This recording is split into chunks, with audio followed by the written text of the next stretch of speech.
سے قبل 1000 BC میں یہ تعمیر ہوا ہے ہیکل جس کو کہتے تھے وہ، اور وہ آج کل جیسے ٹیمپل کہتے ہیں، ٹیمپل آف سولومن، یعنی ہیکل سلیمانی یا معبد سلیمانی، ہم اسے مسجد اقصی کہیں گے، دور کی مسجد۔ اس کے بعد وہ یہ ہے کہ تقریباً 600 قبل مسیح میں 587 ایگزیکٹلی اس میں اس کو گرا دیا گیا نیبوکڈنیزر نے۔ پھر یہ کہ تقریباً 200 برس کے بعد دوبارہ بنائی گئی اسی جگہ پر، پھر اسے 70 عیسوی میں پھر گرا دیا گیا، وہ آج تک گری پڑی ہے۔ تو جب حضور صلی اللہ علیہ وسلم کو معراج ہوا ہے تو وہاں کوئی عمارت نہیں تھی، البتہ یہ کہ معلوم ہوتا ہے کہ ایک گرجا وہاں پر بنا دیا گیا تھا، اس لیے کہ یہ جب ہیڈریان نے اس کو آباد کیا دوبارہ سن 70 میں تو تباہ و برباد کر دیا تھا ٹائٹس رومی نے سن 70 عیسوی میں،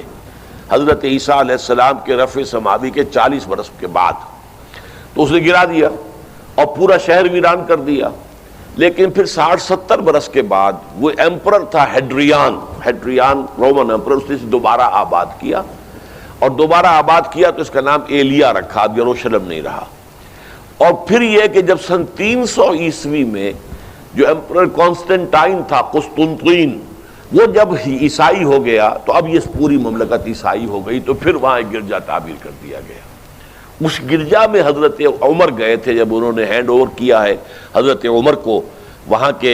عیسائیوں نے، تو جب حضرت عمر اس گرجا کے اندر ہی ابھی تھے، دیکھ رہے تھے جگہ، تو نماز ظہر کا وقت ہو گیا، تو حضرت عمر نے فرمایا کہ میرا نماز کا وقت ہے، تو انہوں نے کہا وہاں کے عیسائیوں نے کہ آپ یہیں پڑھ لیجیے، آپ نے فرمایا نہیں، اگر میں یہاں پڑھوں گا تو اسے پھر مسلمان مسجد بنا لیں گے۔ تو آپ باہر گئے اور اس قبۃ الصخرہ کے اوپر جا کے نماز پڑھی آپ نے۔ یہ جو اس وقت جو ڈوم نظر آتا ہے یہ ہے وہ چٹان، اور یہ بڑی اس کے اوپر گردہ وردہ پڑا ہوا تھا، کچرا وچرا تھا، اسے صاف کیا اور اس پر آپ نے نماز پڑھی، اس لیے کہ یہیں سے اصل میں معراج ہوا تھا حضور صلی اللہ علیہ وسلم کو۔ تو اب اس کے بعد جو ہے عبد الملک ابن مروان نے وہاں پر وہ قبہ بنا دیا ہے جو قبۃ الصخرہ کہلاتا ہے۔ البتہ اسی احاطے کے جنوب کی طرف ایک مسجد بھی ہے، بڑی مسجد ہے، وہ مسجد اقصی کہلاتی ہے، وہ اب مسجد ہے۔ یہ قبہ جو ہے بنیادی طور پر مسجد نہیں ہے، یہ تو یوں سمجھیے کہ جیسے کوئی ہمارے ہاں مقبرہ ہوتا ہے، درمیان میں قبر ہے، اس کے اوپر بڑا سا گنبد بنا دیا ہے، چاروں طرف جو ہے زائرین کے لیے جگہ ہے، ایسے ہی یہ وہ چٹان ہے۔ کہتے ہیں یہ چٹان جنت سے آئی تھی، جیسے کہ حجر اسود جو ہے جس کے بارے میں روایت ہے کہ جنت سے آیا ہوا ہے پتھر، اس طرح یہ چٹان بھی جنت کی ہے۔ بہرحال یہ بہت بڑی ایک چٹان تھی، بڑا پہاڑ کی مانند تھا یہ، جس کے اوپر کے پھر ہیکل بنایا تھا حضرت سلیمان نے۔ اب ہوتے ہوتے وہ چھوٹا رہ گیا ہے، جیسے کہ اب کوہ صفا کوہ مروہ اب کیا رہ گئے، کچھ بھی نہیں ہے، ان کا نشان ہے صرف کہ ہاں یہاں کبھی ایک پہاڑی ہوتی ہوگی جس کے کچھ پتھر جو ہیں وہ نظر آ رہے ہیں۔ اسی طرح سے وہ ایک چٹان ہے، اگرچہ بہت بڑی ہے کوہ صفا اور مروہ کے مقابلے میں، تو اس کے گرد ایک پلیٹ فارم سا بنا دیا گیا ہے اور اس کے اوپر یہ قبہ ہے۔ تو یہ ہے اصل میں جو کہ حرم الشریف کہلاتا ہے اس وقت، اور سارا جھگڑا جو ہے یہود کا اور مسلمانوں کا وہ اس پر ہے۔ ورنہ یہودی براق جو ہے، جو یہودی وزیر اعظم ہے اس وقت، اس نے یہ آفر تو کر لی تھی کہ ٹھیک ہے مسجد اقصی موجود رہے اور اس کے اوپر جو ہے کنٹرول بھی فلسطینی مسلمانوں کا رہے،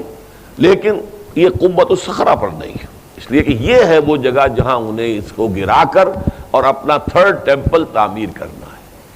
یہ انہوں نے اپنے یہودی جو مذہبی عناصر ہیں انہیں رشوت دے رکھی ہے کہ باقی ہر معاملے میں تم ہمیں اجازت دے دو کہ ہم نے سینائی واپس کر دیا، ٹھیک ہے،